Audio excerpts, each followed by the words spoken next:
Hello everyone, I'm here to read to you a story all about the adventures of Pip the Pixie. As small as a daisy he may be, with a big curious mind about everything he sees, discovering treasures and making friends on a fun adventure that never ends.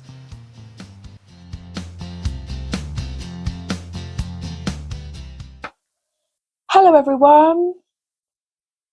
This time of the year we are getting closer and closer and closer to Christmas, and you may see lots of decorations and lots of things that you can buy in the shops. Some even sell a funny looking plant called mistletoe.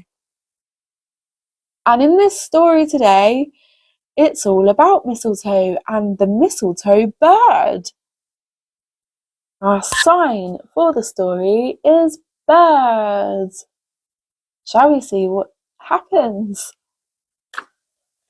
This story is called The Mistletoe Bird. You know, Aunt Twinkle, we will have plenty of bright holly berries for Christmas. But we won't have any mistletoe, said Pip. And it's so nice to kiss our friends under the mistletoe.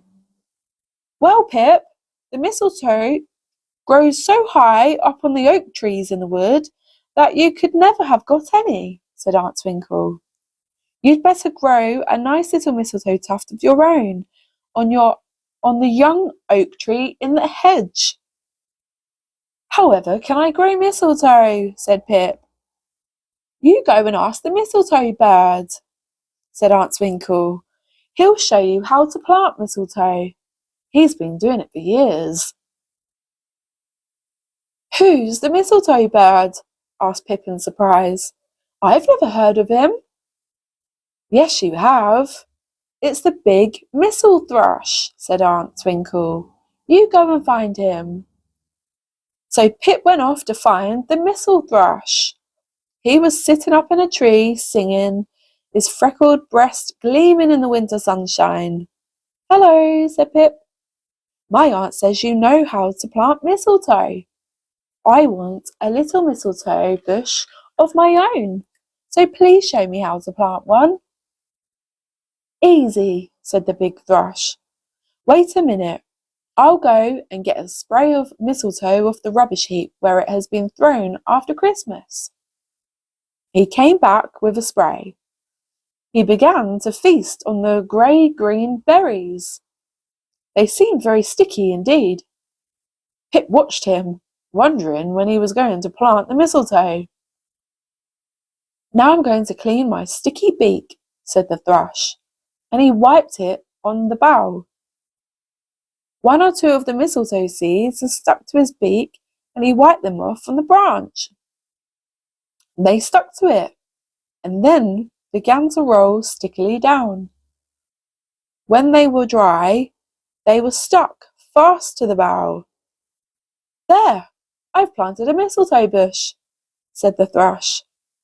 That little seed will put out sinkers that will go right into the sap of the tree. Then the seeds will put out 2 small leaves and grow. Gracious, said Pip.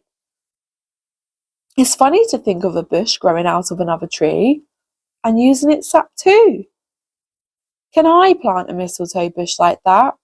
Press a sticky seed into the bough of that little oak tree over there? Of course, said the thrush. So Pip did. And dear me, will you believe it?